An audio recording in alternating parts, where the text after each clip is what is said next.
Genesis 24. The marriage of Isaac and Rebekah.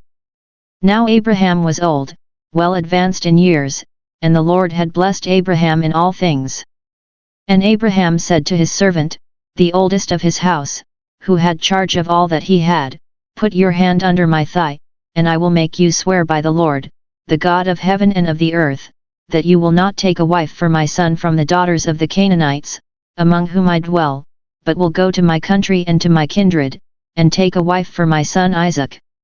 The servant said to him, perhaps the woman may not be willing to follow me to this land, must I then take your son back to the land from which you came? Abraham said to him, see to it that you do not take my son back there.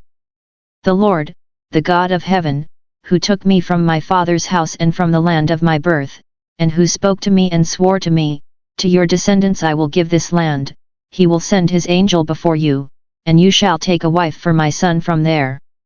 But if the woman is not willing to follow you, then you will be free from this oath of mine, only you must not take my son back there. So the servant put his hand under the thigh of Abraham his master, and swore to him concerning this matter. Then the servant took 10 of his master's camels and departed, taking all sorts of choice gifts from his master, and he arose, and went to Mesopotamia, to the city of Nahor.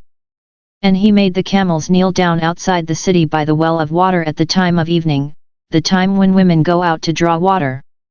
And he said, O Lord, God of my master Abraham, grant me success today, I pray thee, and show steadfast love to my master Abraham. Behold, I am standing by the spring of water, and the daughters of the men of the city are coming out to draw water. Let the maiden to whom I shall say, pray let down your jar that I may drink, and who shall say, drink, and I will water your camels, let her be the one whom thou hast appointed for thy servant Isaac. By this I shall know that thou hast shown steadfast love to my master. Before he had done speaking, behold, Rebekah, who was born to Bethuel the son of Milcah, the wife of Nahor, Abraham's brother, came out with her water jar upon her shoulder. The maiden was very fair to look upon, a virgin, whom no man had known. She went down to the spring, and filled her jar, and came up. Then the servant ran to meet her, and said, pray give me a little water to drink from your jar. She said, drink, my lord, and she quickly let down her jar upon her hand, and gave him a drink. When she had finished giving him a drink, she said, I will draw for your camels also, until they have done drinking. So she quickly emptied her jar into the trough and ran again to the well to draw, and she drew for all his camels. The man gazed at her in silence to learn whether the Lord had prospered his journey or not. When the camels had done drinking, the man took a gold ring weighing a half shekel, and 2 bracelets for her arms weighing 10 gold shekels, and said, tell me whose daughter you are. Is there room in your father's house for us to lodge in? She said to him, I am the daughter of Bethuel the son of Milcah, whom she bore to Nahor. She added, we have both straw and provender enough, and room to lodge in. The man bowed his head and worshipped the Lord, and said, blessed be the Lord, the God of my master Abraham, who has not forsaken his steadfast love and his faithfulness toward my master. As for me, the Lord has led me in the way to the house of my master's kinsman. Then the maiden ran and told her mother's household about these things. Rebekah had a brother whose name was Laban, and Laban ran out to the man, to the spring. When he saw the ring, and the bracelets on his sister's arms, and when he heard the words of Rebekah his sister, thus the man spoke to me, he went to the man, and behold, he was standing by the camels at the spring. He said, come in, O blessed of the Lord, why do you stand outside? For I have prepared the house and a place for the camels. So the man came into the house, and Laban ungirded the camels, and gave him straw and provender for the camels, and water to wash his feet and the feet of the men who were with him. Then food was set before him to eat, but he said, I will not eat until I have told my errand. He said, speak on. So he said, I am Abraham's servant. The Lord has greatly blessed my master, and he has become great, he has given him flocks and herds, silver and gold, men servants and maid servants, camels and asses. And Sarah my master's wife bore a son to my master when she was old, and to him he has given all that he has. My master made me swear, saying, You shall not take a wife for my son from the daughters of the Canaanites, in whose land I dwell, but you shall go to my father's house and to my kindred, and take a wife for my son. I said to my master, Perhaps the woman will not follow me. But he said to me, The Lord, before whom I walk, will send his angel with you and prosper your way, and you shall take a wife for my son from my kindred and from my father's house, then you will be free from my oath, when you come to my kindred, and if they will not give her to you, you will be free from my oath.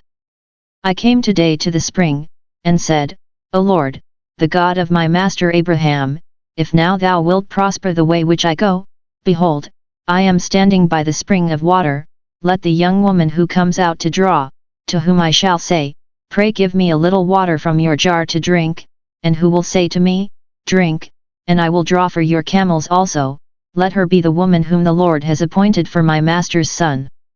Before I had done speaking in my heart, behold, Rebekah came out with her water jar on her shoulder, and she went down to the spring, and drew. I said to her, Pray let me drink.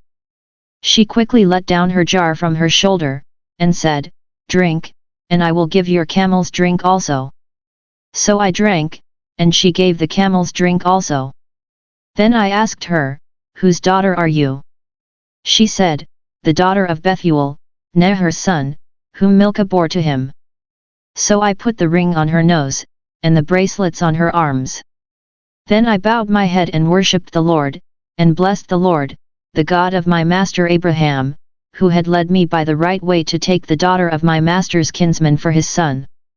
Now then, if you will deal loyally and truly with my master, tell me, and if not, tell me, that I may turn to the right hand or to the left. Then Laban and Bethuel answered, The thing comes from the Lord, we cannot speak to you bad or good. Behold, Rebekah is before you, take her and go, and let her be the wife of your master's son, as the Lord has spoken. When Abraham's servant heard their words, he bowed himself to the earth before the Lord. And the servant brought forth jewelry of silver and of gold and raiment and gave them to Rebekah. He also gave to her brother and to her mother costly ornaments. And he and the men who were with him ate and drank, and they spent the night there. When they arose in the morning, he said, Send me back to my master.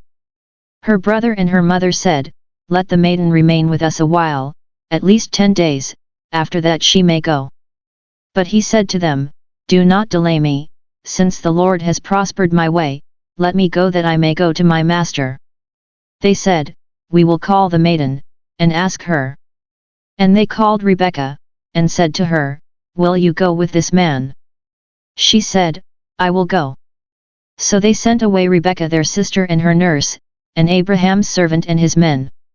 And they blessed Rebekah, and said to her, Our sister, be the mother of thousands of 10,000s, and may your descendants possess the gate of those who hate them. Then Rebekah and her maids arose, and rode upon the camels and followed the man, thus the servant took Rebekah, and went his way. Now Isaac had come from Beer-lahai, and was dwelling in the Negeb. And Isaac went out to meditate in the field in the evening, and he lifted up his eyes and looked, and behold, there were camels coming.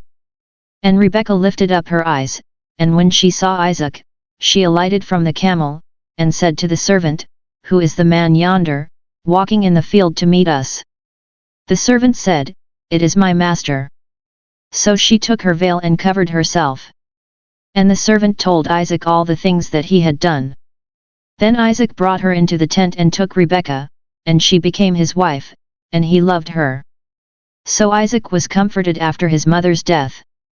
Genesis 25. Abraham marries Keturah. Abraham took another wife, whose name was Keturah. She bore him Zimran, Jokshan, Medan, Midian, Ishbak, and Shuah. Jokshan was the father of Sheba and Dedan. The sons of Dedan were Ashurim, Letushim, and Leamim. The sons of Midian were Ephah, Epher, Hanok, Abidah, and Eldat. All these were the children of Keturah. Abraham gave all he had to Isaac. But to the sons of his concubines Abraham gave gifts, and while he was still living he sent them away from his son Isaac, eastward to the east country. The death of Abraham. These are the days of the years of Abraham's life, 175 years. Abraham breathed his last and died in a good old age, an old man and full of years, and was gathered to his people. Isaac and Ishmael his sons buried him in the cave of Machpelah, in the field of Ephron the son of Zohar the Hittite, east of Mamre, the field which Abraham purchased from the Hittites. There Abraham was buried, with Sarah his wife. After the death of Abraham God blessed Isaac his son. And Isaac dwelt at Beer-lahai. Ishmael's descendants. These are the descendants of Ishmael, Abraham's son, whom Hagar the Egyptian, Sarah's maid, bore to Abraham. These are the names of the sons of Ishmael, named in the order of their birth: Nebaioth, the firstborn of Ishmael, and Kedar, Adbeel, Mibsam, Mishma, Dumah, Massa, Hadad, Tema, Jetur, Naphish, and Kedemah. These are the sons of Ishmael and these are their names, by their villages and by their encampments, 12 princes according to their tribes. These are the years of the life of Ishmael, 137 years, he breathed his last and died, and was gathered to his kindred. They dwelt from Havilah to Shur, which is opposite Egypt in the direction of Assyria, he settled over against all his people. The birth and youth of Esau and Jacob. These are the descendants of Isaac, Abraham's son. Abraham was the father of Isaac, and Isaac was 40 years old when he took to wife Rebekah, the daughter of Bethuel the Aramean of Paddan Aram, the sister of Laban the Aramean. And Isaac prayed to the Lord for his wife, because she was barren, and the Lord granted his prayer, and Rebekah his wife conceived. The children struggled together within her, and she said, "If it is thus, why do I live?" So she went to inquire of the Lord. And the Lord said to her, "2 nations are in your womb, and 2 peoples, born of you, shall be divided. The one shall be stronger than the other. The elder shall serve the younger." When her days to be delivered were fulfilled, behold, there were twins in her womb. The first came forth red, all his body like a hairy mantle, so they called his name Esau. Afterward his brother came forth, and his hand had taken hold of Esau's heel, so his name was called Jacob. Isaac was 60 years old when she bore them. When the boys grew up, Esau was a skillful hunter, a man of the field, while Jacob was a quiet man, dwelling in tents. Isaac loved Esau, because he ate of his game, but Rebekah loved Jacob. Esau sells his birthright. Once when Jacob was boiling pottage, Esau came in from the field, and he was famished. And Esau said to Jacob, "Let me eat some of that red pottage, for I am famished." Therefore his name was called Edom. Jacob said, "First sell me your birthright." Esau said, "I am about to die, of what use is a birthright to me?" Jacob said, "Swear to me first." So he swore to him, and sold his birthright to Jacob. Then Jacob gave Esau bread and pottage of lentils, and he ate and drank, and rose, and went his way. Thus Esau despised his birthright.